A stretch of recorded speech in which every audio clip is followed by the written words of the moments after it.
Halo semuanya. Pertama-tama mari kita panjatkan puji syukur kepada Tuhan Yang Maha Kuasa. Yang saya hormati Ibu dosen pembimbing Dr. Susetia Herawati ST MSI.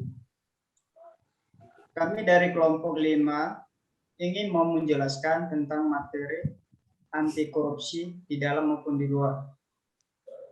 Dan sebelum kami menjelaskannya, kami ingin memperkenalkan diri terlebih dahulu. Saya sendiri Abednego Adria Mandoro. Saya Randy Febrianto. Saya Riko Luki Pribadi. Saya Nova Mahendra. Apa itu korupsi? Konsep korupsi, menurut Kamus Dalam KBBI, korupsi diartikan sebagai penyelewengan atau penyalahgunaan uang negara atau perusahaan dan sebagainya untuk keuntungan pribadi atau orang lain. Sementara itu, koruptif berdasarkan KBBI bermakna bersifat korupsi. Konsep korupsi menurut hukum. Definisi korupsi telah dijelaskan dalam 13 pasal yang terkandung dalam Undang-Undang Nomor 31 Tahun 1999 tentang pemberantasan tindak pidana korupsi sebagaimana telah diubah dengan Undang-Undang Nomor 20 Tahun 2001 atau Undang-Undang Tipikor. Berdasarkan pasal tersebut, korupsi dirumuskan ke dalam 30 bentuk tindak pidana korupsi. Namun, pada dasarnya ke-30 bentuk tindak pidana korupsi tersebut dapat dibedakan menjadi 7 kelompok, yaitu 1. Korupsi yang terkait dengan kerugian keuangan negara. 2. Korupsi yang terkait dengan suap menyuap. 3. Korupsi yang terkait dengan penggelapan dalam jabatan. 4. Korupsi yang terkait dengan pemerasan. 5. Korupsi yang terkait dengan perbuatan curang. 6. Korupsi yang terkait dengan benturan kepentingan dalam pengadaan. Dan 7. Korupsi yang terkait dengan gratifikasi. Contoh perilaku koruptif yang ada di sekitar kita. A. Perilaku koruptif dalam lingkup pribadi. Kasus 1. Tidak mengakui kesalahan dan menyalahkan orang lain. Perbuatan tersebut adalah perilaku koruptif karena mendorong menuju tindakan korupsi serta berpotensi memunculkan perilaku menyimpang lain seperti manipulasi dan kebohongan yang ditunjukkan untuk membebaskan diri sendiri dari kesalahan dan melimpahkannya ke orang lain.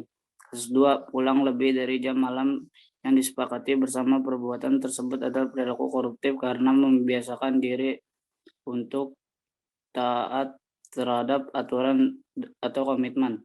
B. Perilaku koruptif dalam lingkup sosial masyarakat. Kasus 1. Menyerobot antrean. Perilaku tersebut adalah perilaku koruptif karena melanggar hak orang lain. Kebiasaan melakukan pelanggaran terhadap hak orang lain menjadikan afeksi tumpul sehingga tidak memahami mana hak milik pribadi dan mana hak milik orang lain. Kasus 2. Tidak mematuhi peraturan dibuat mengatur hubungan antar manusia dalam sebuah masyarakat. Tidak taat peraturan merupakan salah satu perilaku koruptif karena merugikan orang lain dan negara baik secara langsung maupun tidak. Faktor penyebab terjadinya korupsi. Faktor internal. Faktor internal merupakan dorongan yang berasal dari dalam diri sendiri. Faktor internal terdiri dari sejumlah aspek. Aspek moral, seperti lemahnya keimanan, kejujuran, dan rasa malu. Aspek sikap atau perilaku, seperti pola hidup konsumtif dan tamak. Aspek sosial, seperti lingkungan keluarga dan pergaulan. Lalu faktor eksternal, menurut ahli Robert Merton Means and Scheme Theory, korupsi adalah perilaku yang diakibatkan oleh tekanan sosial sehingga menyebabkan terjadinya pelanggaran norma-norma. Menurut Sarwono, teori Medan, perilaku manusia merupakan hasil dari interaksi antara faktor kepribadian dan faktor lingkungan yang saling terkait. Dampak masif korupsi. Dampak ekonomi. Menurut penelitian Paulo Mauro 1995, hubungan korupsi dan ekonomi memiliki korelasi negatif dengan 1. Tingkat investasi, 2. Pertumbuhan ekonomi, 3. Pengeluaran negara untuk program sosial dan kesejahteraan, 4. Meningkatnya biaya barang dan jasa, 5. Melonjaknya utang negara.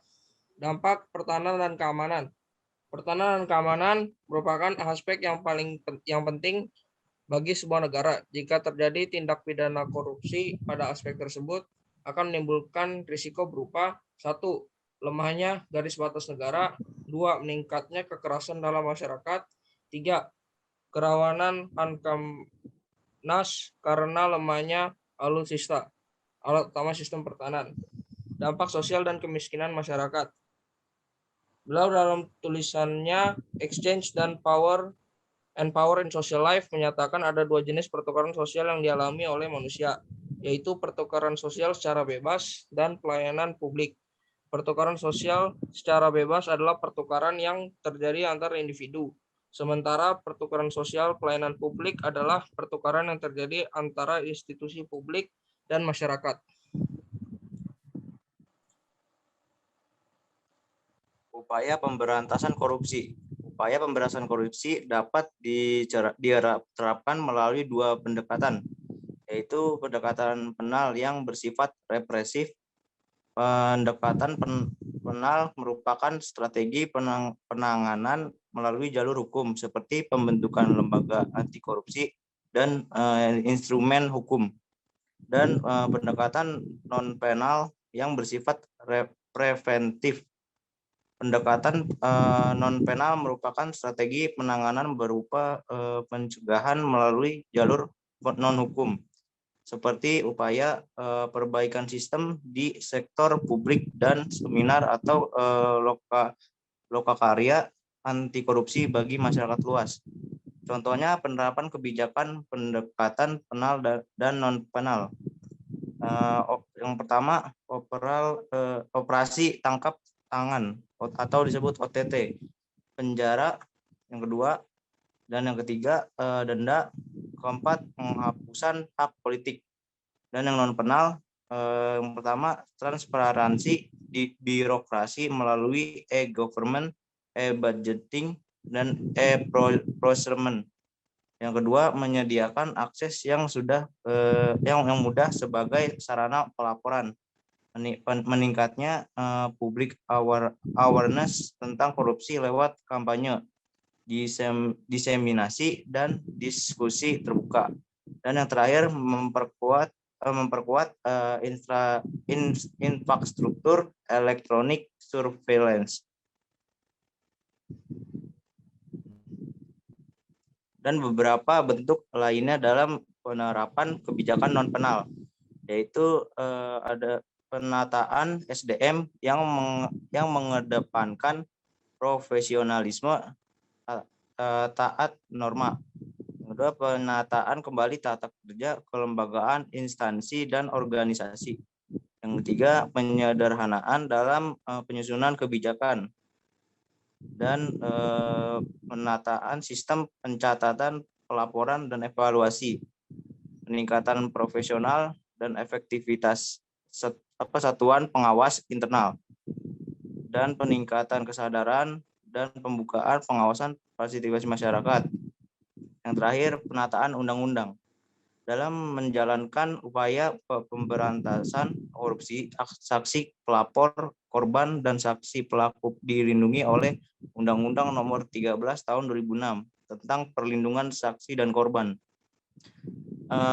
Untuk Undang-Undang No. 31 Tahun 2014 tentang perubahan atas Undang-Undang Nomor 13 Tahun 2006 yang menyatakan saksi korban, saksi pelaku, atau pelapor tidak dapat dituntut secara hukum, baik pidana maupun perdata atas kesaksian atau pelaporan yang akan sedang telah diberikannya, kecuali kesaksian atau laporan tersebut diberikan tidak dengan iktikad baik.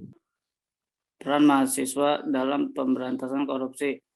Kamu juga bisa membangun integritas lingkungan terdekat dengan mengidentifikasi perilaku koruptif di lingkungan keluarga, kepatuhan pada norma dan aturan keluarga di rumah, pertanggungjawaban dalam penggunaan barang milik bersama, penggunaan fasilitas kantor untuk keperluan pribadi, kesesuaian gaya hidup dengan besar penghasilan.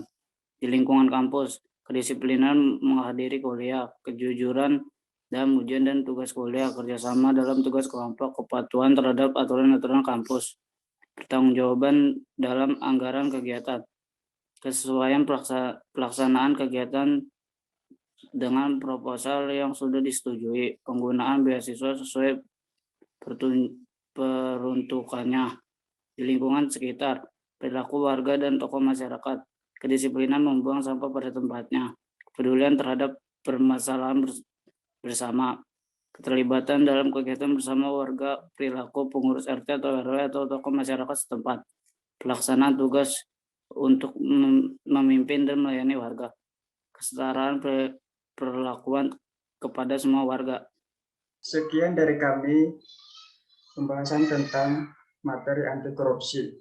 Semoga bermanfaat buat kita semuanya. Terima kasih.